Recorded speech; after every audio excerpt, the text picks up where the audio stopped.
Hey guys, AuspiciousAussie here. Welcome to episode 26 of my New York City wrestling series for TEW 2016. So this is Rush Hour. It's the start of our third year in game time. And yeah, we're doing quite well, as you guys could have comprehended from the last episode if you watched it. I was in a very positive mood, and I should be. As far as the finances go, we're only losing just over 2,000 a month. Well, that was last month, and we're expecting to kind of do the same attendance-wise. But hopefully we get a little bit more in sponsorship. That would be cool. But anyway, let's run the show. Actually, very quickly. Yeah, alright, cool. Just wanted to double check that. We're in the Migor Arena. Oh wow, 3,800 people this time. We start the show off with a highlight segment, 95 A-star rating with Ernest, El Medico, Storm, Steve Flash, El Serpiente, the Ring Generals, and Bret Heartbreak. And yeah, two worker improvements, Steve Flash in acting, which is pointless because he's horrible and he's old, and then Marv Statler in acting as well, which I suppose is good. He's only 31, so yeah. We then go into Marv Statler's match against Bret Heartbreak. It's a 68 C+. In a decent match, Marv Statler defeated Bret Heartbreak in 9:53 by pinfall with a backdrop backbreaker, and Bret was off his game, but still did pretty well with a 42 in-ring performance there. The next match is the other Ring Generals match, which gets a 76 B-. In an exceptional match, Dean Waldorf defeated Logan Wolfsbane in 9:37 by pinfall with a Waldorf salad toss. And yeah, Logan was really off his game in this match as well, which is not great. He got a 65 though, which is still pretty decent, which is why the match rated so highly. We then go into a Ross Henry Menace promo on Storm Spillane, gets a 96 A-star. The match itself gets a 78 B. In an exceptional match, Storm Spillane defeated Ross Henry in 25:02 by submission with a kneeling Boston Crab. 78B, that's a decent rating for these two, especially considering we get the usual Ross Henry no-sells. But yeah, the road agent notes. We had to... Oh.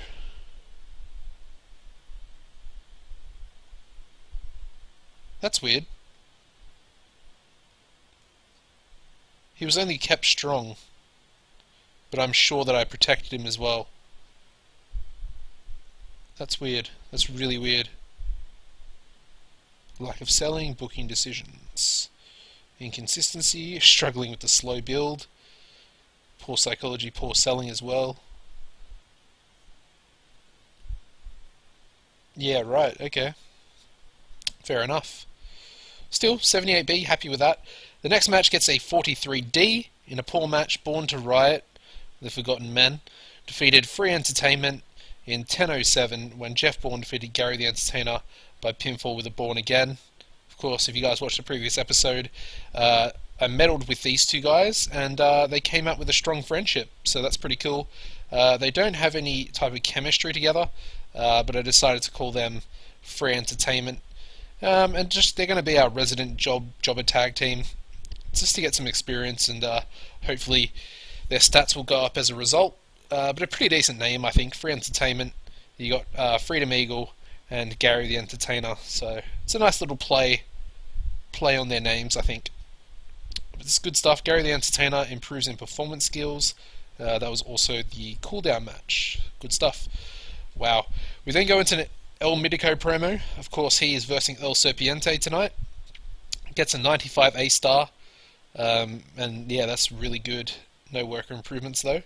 But I'm happy with that promo. It's crazy. The match itself gets an 80B. In an exceptional match, El Medico Jr. defeated El Serpiente in 24:47 by 2 straight falls, with the final fall happening by pinfall with a Northern Light suplex. During the match, we also had Savage Tiger Jr. accidentally hit Serpiente. Ooh.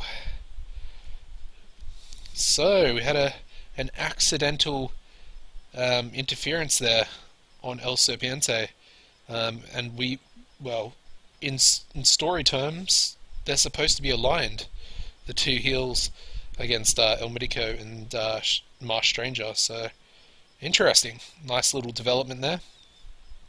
But an ATB, and that was of course the Lucha Libre match, which is pretty cool. Of course, the two straight falls, or the two falls. We then go to an Ernest Youngman spectacular over-the-top entrance, gets a 100 star, as you would expect. The match itself against Steve Flash gets a 78B. Again, another really good rating, very happy with that. It's only a 10-minute match as well. In a bout that had fantastic heat, great wrestling, Ernest Youngman defeated Steve Flash in 10 minutes 5 seconds by pinfall with the hit. Ernest Youngman makes defense number 6 of his NYCW Empire title. Steve Flash is getting better at his gimmick, which is awesome because he was rated poor, which was a little bit disappointing. In-ring performance of 94 for Ernest. Any worker improvements? No.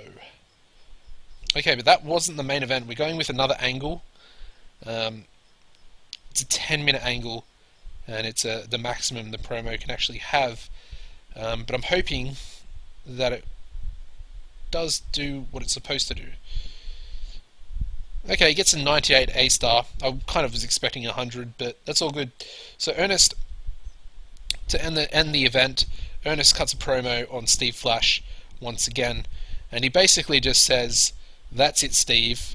I've beaten you, I don't know, 3 times for this title. Probably not 3, it's probably 2. But anyway, I've beaten you twice. You're an old man. I think you should just retire already. You don't deserve another shot at my Empire title. You've well and truly passed the torch without you even wanting to. I've taken it with both hands, and it's time for me to run NYCW into the future." Yeah, let's end the show off of that. We get a 76B minus. I'm pretty happy with that. Would have liked a B, but that's all good. It's kind of a pretty good type of rating. It's definitely going to win us the regional battle. And we got 3,800 people. I'm also very happy with that. Curious to see if that will actually get us into a profit this month. It might. But we used El Serpiente too much. Once again, we're still getting penalized with that rating because of our production values and stuff, which is disappointing, but I mean, what can you do, I suppose.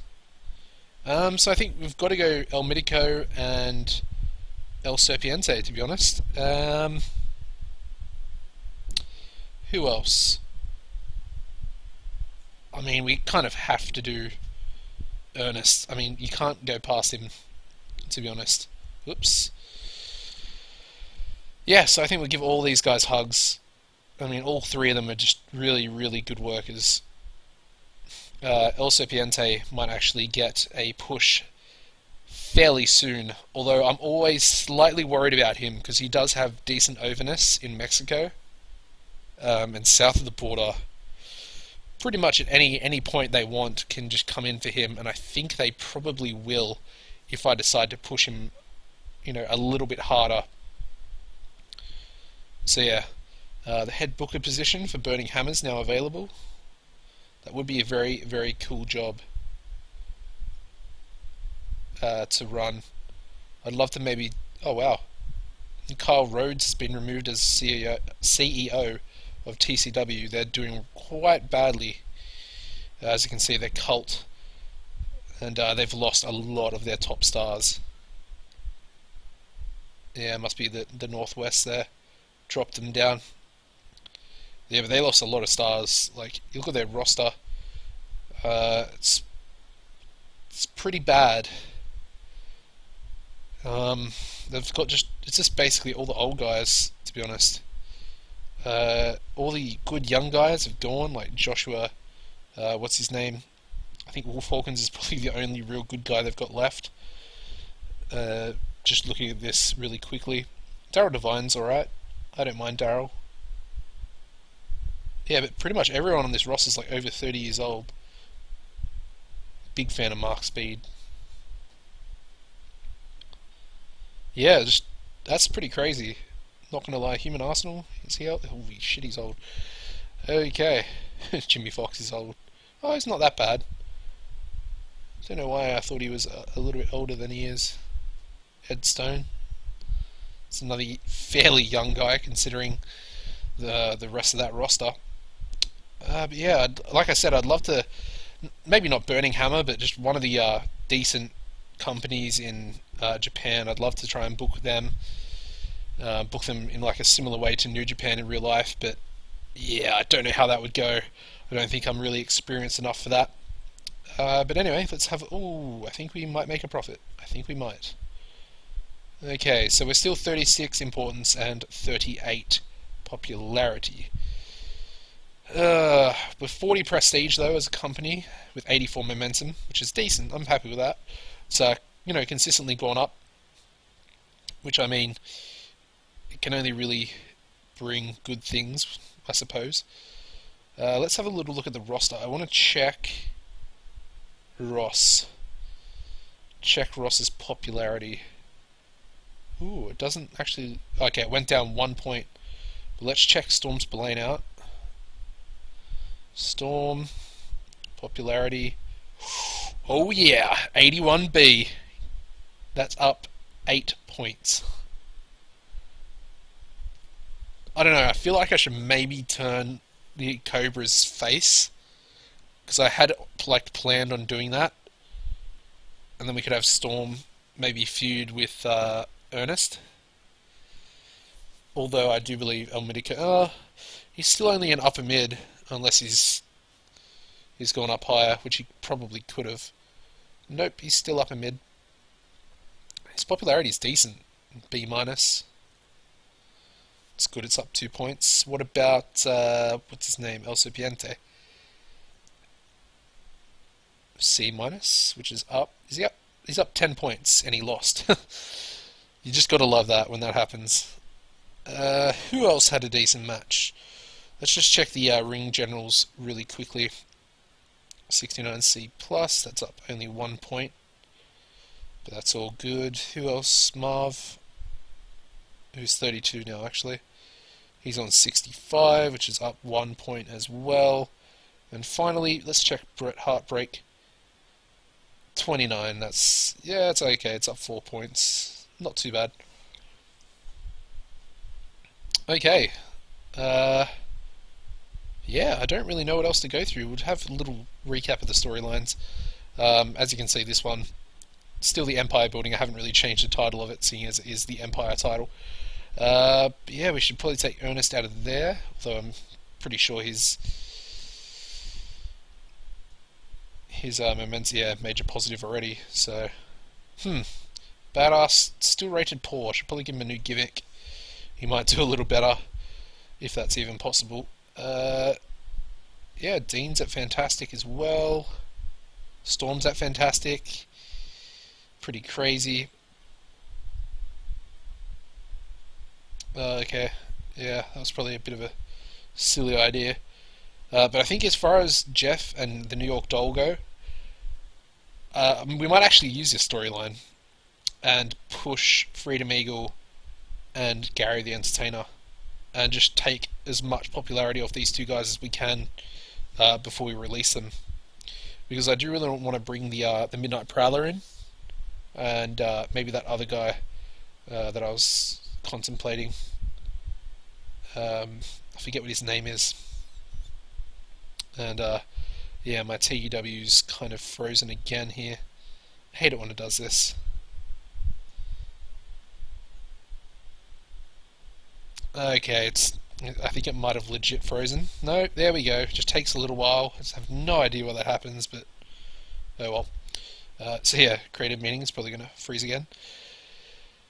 Oh yeah, so his name's Aldous Blackfriar. So I kind of want to bring these two guys in and maybe even make them a tag team. They're both quite young, 24, 22.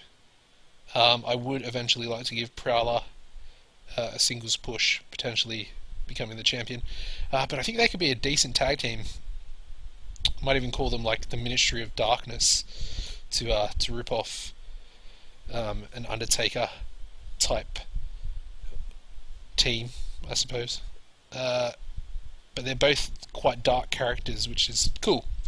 Anyway, this episode's gone on way too long. I've just been rambling, pointless crap. Hope you guys will join me back for Broadway Brawl, which will be next episode. Drop a like if you've enjoyed this one, though, and I'll see you then. Goodbye, guys.